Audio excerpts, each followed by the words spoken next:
All right, y'all. Today I'm going to be doing a documentary. It's on Netflix. You can watch it with or without audio description. It's called Memories of a Murder, the Nilsen Tapes. Now, I'm just going to go ahead and say I'm doing this solely off of memory, so it's going to be hard for me to remember everything that I want to because I can't read anything to keep me going. Because I can't see. So I'm going to do my best. But this came out in 2021. Like I said, it is on Netflix. Um, Dennis Nilsen.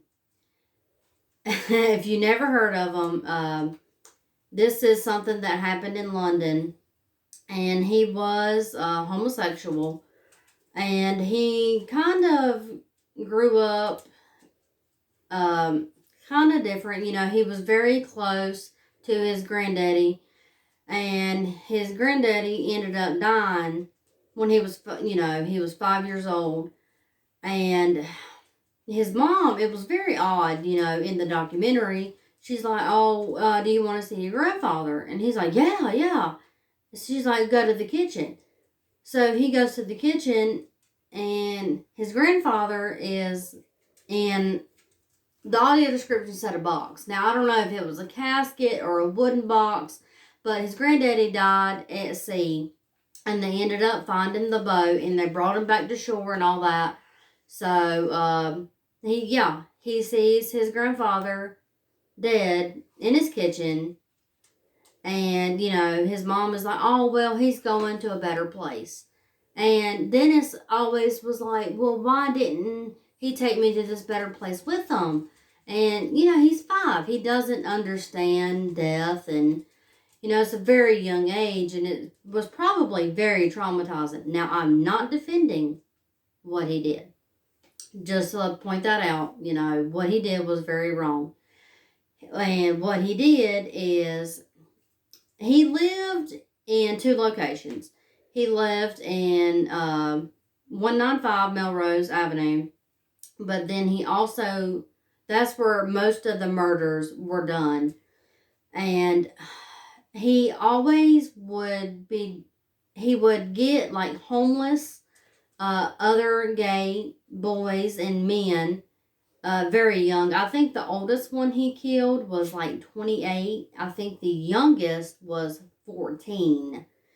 Very, very young. And he would strangle them. But see how he would get them to his flat, and I'm assuming that's an apartment or house. I don't know, but I'm assuming apartment, house, whatever. And he would promise them, food and alcohol and a place to sleep. And they were like, "Oh, okay." And then he would strangle them.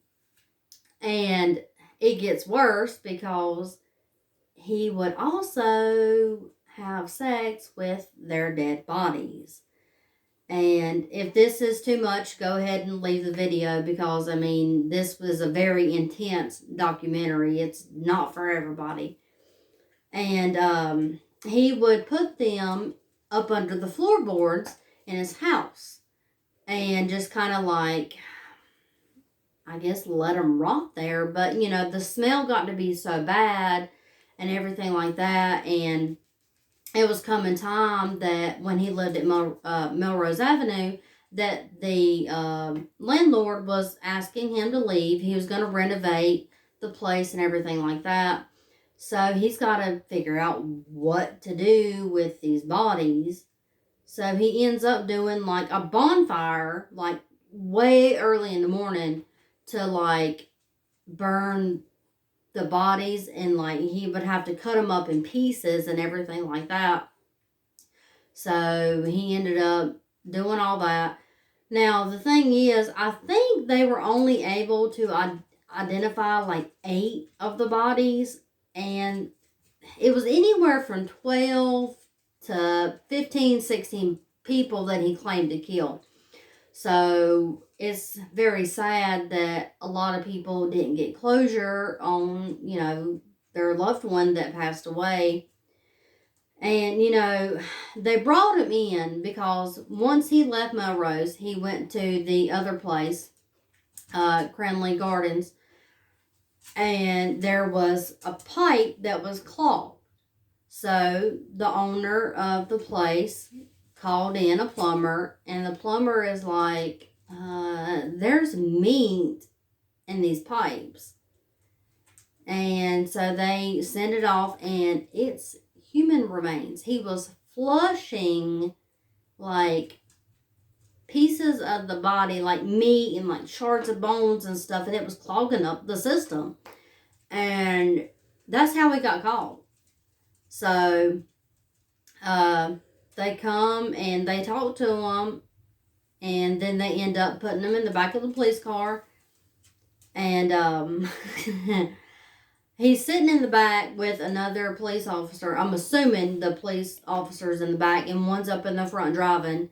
And he's like, where's the other pieces of the two bodies? And he's like, I killed like 15 or 16 people. And this guy is like, oh my gosh, this guy is not handcuffed. I'm sitting right next to him. The guy driving actually is like focused on Dennis. So he's like veering off of the road, and the guy's having to tell him, hey, pay attention to the road so they don't wreck. And they get him to the police station, and he just tells everything.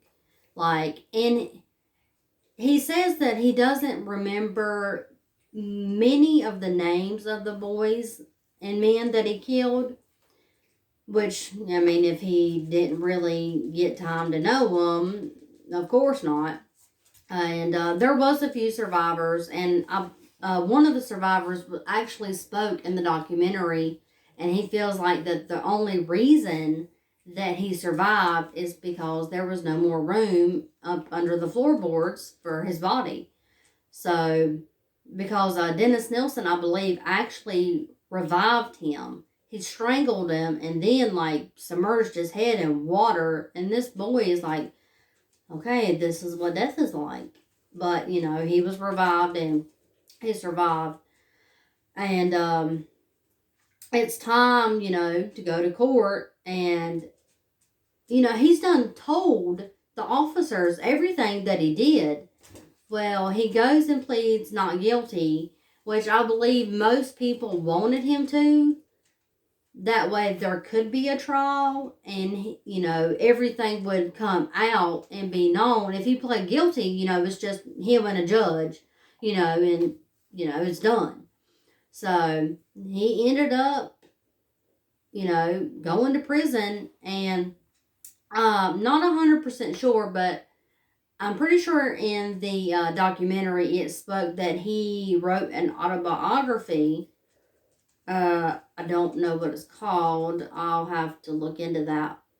The documentary is really good. If you like true crime, the whole serial killer type of thing, this is something really cool to look into, because he was, this was London in 1983 when he got caught. And, one, being gay was not spoke of. If you were gay, you didn't tell nobody. That's why, a lot of these homeless people, that were homosexual, they were never found missing because they were homeless, and that's what he went for. The homeless people. I could go on a long time on this one because it's about an hour and 25-minute documentary. It's really good. I do advise you to check it out if you, like I said, if you like true crime. It gets pretty descriptive with him talking and everything like that. It's really interesting to listen to, though. So it's Memories of a Murderer, the Nilsen tapes. Y'all go check it out, and I would love to hear your feedback on it. It's really interesting. It's kind of sickening in a way. Well, it's very sickening in all ways, but it is a very interesting documentary. So it's on Netflix, like I said. It's Netflix original. So go check it out. Let me know what you think. Don't forget to like this video and subscribe to my channel. Don't be blindsided, and we'll see you soon with another review.